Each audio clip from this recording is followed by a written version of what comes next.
I went camping about 3 weekends ago in the Huntsville National Forest in Texas. Me and 3 friends that came home for the weekend. They're all in college, and usually we get together at least once a year. Old friends from high school. For the camping trip, we planned to go backpacking deep in the forest and live off of fish that we catch and animals that we can trap. We've been doing this for a while in Texas and in numerous other places, so we're pretty much used to anything you'd encounter out there. It was my turn to pick where we went camping, so I chose Huntsville. So we drive up there, park our car in a camping park spot, and start walking off into the forest. We had some laughs along the way, everyone catching up with each other's lives. We walked until it started to get dark and set up camp where we stopped.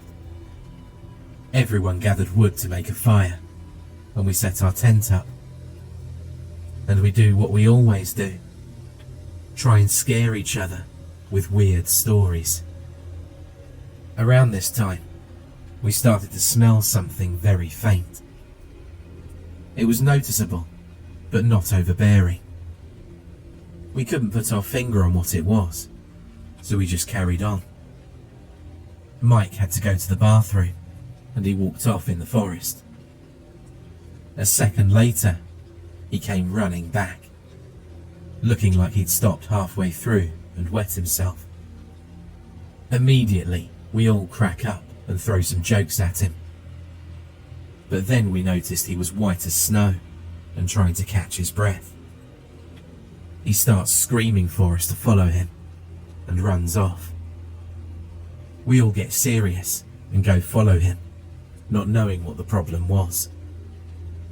We start to hear a faint scream and crying in the distance, in the direction we were running.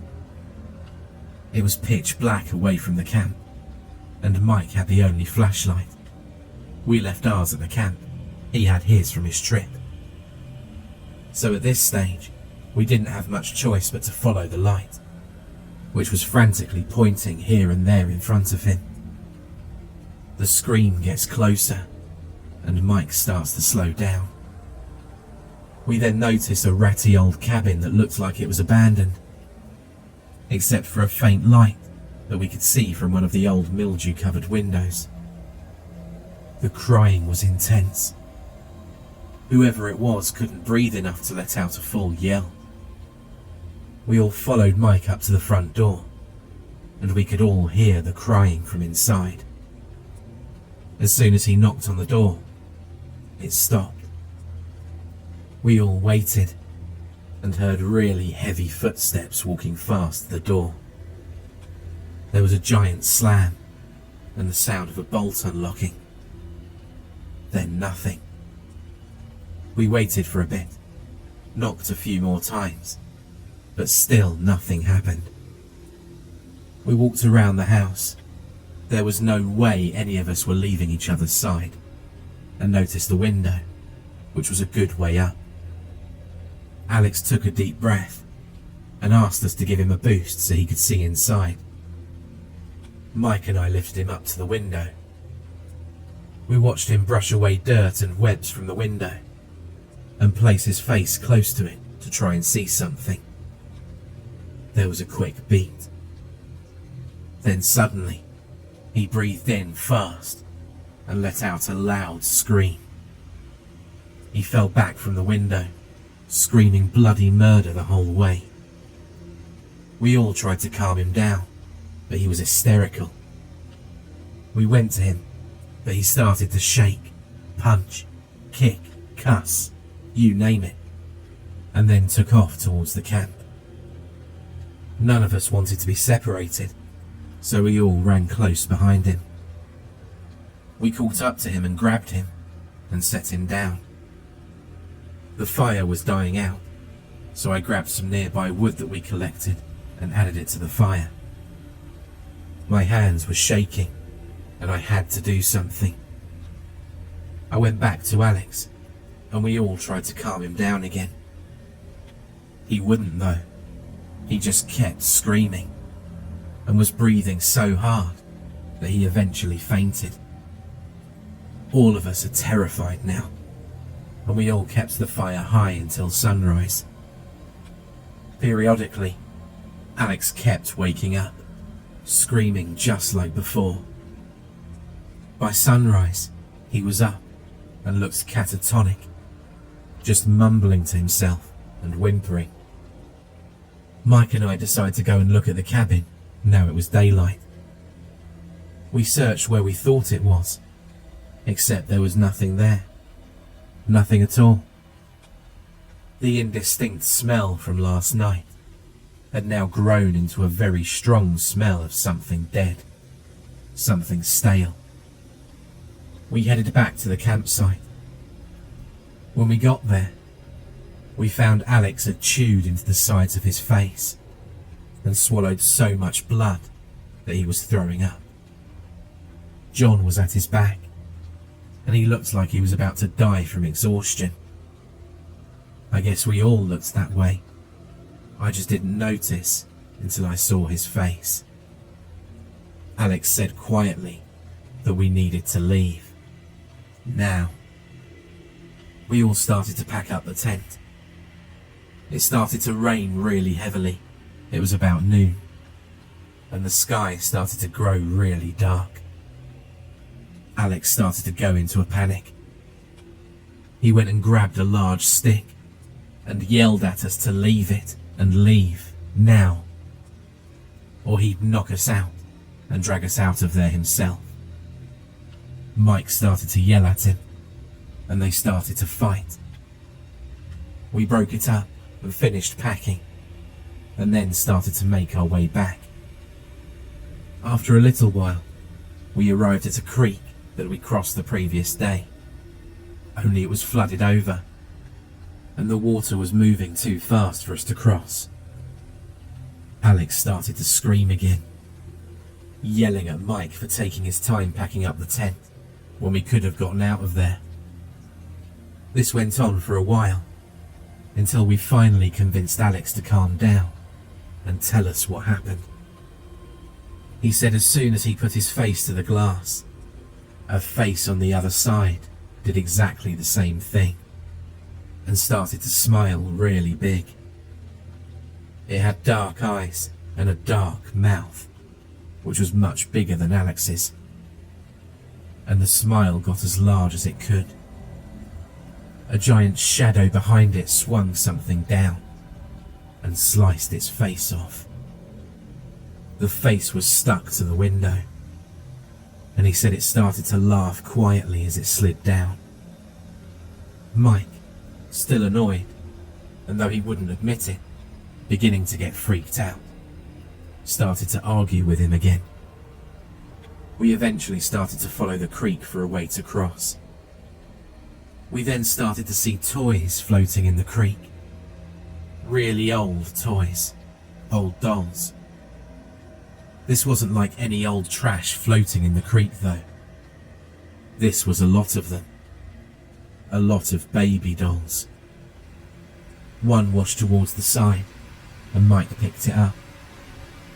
It had some kind of voice chip that was dying, and started to say some gurgling words that we couldn't understand, followed by its sad excuse for laughter. Then, it sounded like it was whispering. We thought the batteries must be dying, so he threw it down. We kept going, and the sun was starting to set. Alex was freaking out more now, and was whimpering and breathing heavily. We all started to see shadows move behind trees, something we all called BS on, until we were all seeing it. It was barely light out, and we stopped as we saw the cabin right in front of us. None of us knew what to think.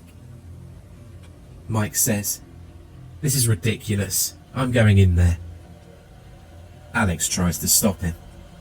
We all do. All of us just wanted to go home. Mike says to all of us to get lost, to do our own thing. He doesn't care anymore. This is all bull. All of a sudden, we start to hear hundreds of the same sort of baby doll as before, laughing, whispering, and trying to sing. We start to move forward past the cabin, all of us, and kept pushing forward. We smelled something dead in the air, something stale, the same something as before. We started to hear something crying and something screaming. We kept on going. We eventually crossed the creek and left the woods. We get back to our vehicle and get in. It's pitch black and we drive. We're about to get on the 45 to Houston, but the road's under construction and can't be accessed. It points to a detour. As we head towards it, it seems to be a small, bumpy dirt road going into the woods. We then see a young girl come up to us. She looks like she was in trouble, young and pretty. She approaches the passenger side door, and she looks like she's really drugged up or beaten up. Alex doesn't roll down the windows, nor does he open the door. She reaches for the handle, and he immediately locks it. She puts her face on the window and starts to smile really big. We floor it. Alex starts to cry and scream, and we're all breathing heavily. We finally cut on a street that takes us to the 45, and we take it the whole way. When we get back to my apartment, no one knows what to say, and we all break apart and go our separate ways. Mike texts me later and says he's going to go back.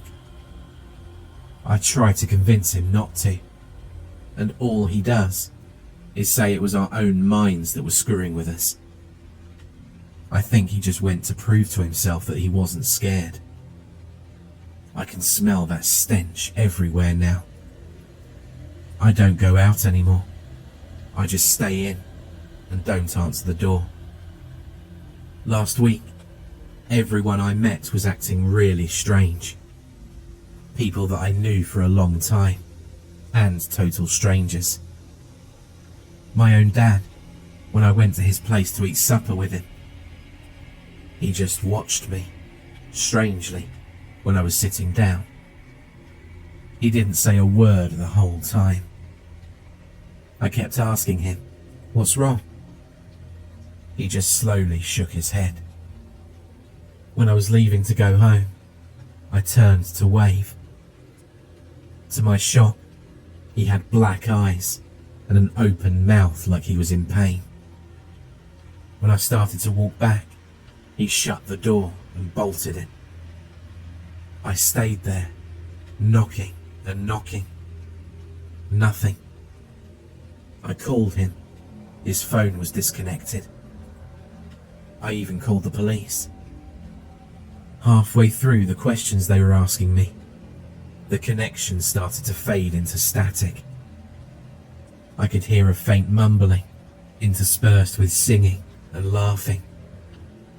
Mike has completely vanished. There's not even a record of him being alive. When I call Alex's house, they talk to me like I'm some salesman. They say they don't know any Alex and to please stop calling. It's Alex's mother that tells me that. I can't get hold of John. Someone knocked on my door, and when I went to look, I saw a face completely covering the peephole, and a giant smile starting to form. I called the cops again, and instead of it turning into static, they got really strange. "Sir, are you affected by any drugs at the moment?" "No." "Are you coming home anytime soon?" "Excuse me?" "Come home." And the phone call ended. My mail slot swings every now and then. Someone's sliding pieces of baby dolls through it. I try to call people now, and all I can hear is static and bad baby doll noises and this crying and screaming. My TV's busted, but when I go to the bathroom, I can hear it on. I think I might be going insane. Whoever lives above me started to scream in pain and begin crying deeply recently. I hear giant footsteps from their apartment. I hear bangs and something falling to the ground. From the neighbours to the right, I hear what sounds like a baby that never gets tended to. And then it sounds like a baby doll whose batteries are dying. My phone's been ringing now, and it's Alex telling me things in a language that I've never heard before, nor could even manage to repeat. I kept getting emails of pictures of black and small colorations, but now I can't even access my email. Someone knocks on the door, and then they slam against it. I hear the bolts unlocking one by one, and I run to make sure to lock all of them back. Then I sit down and begin to cry. For more terrifying creepypasta horror stories, check out the playlist or the video on screen.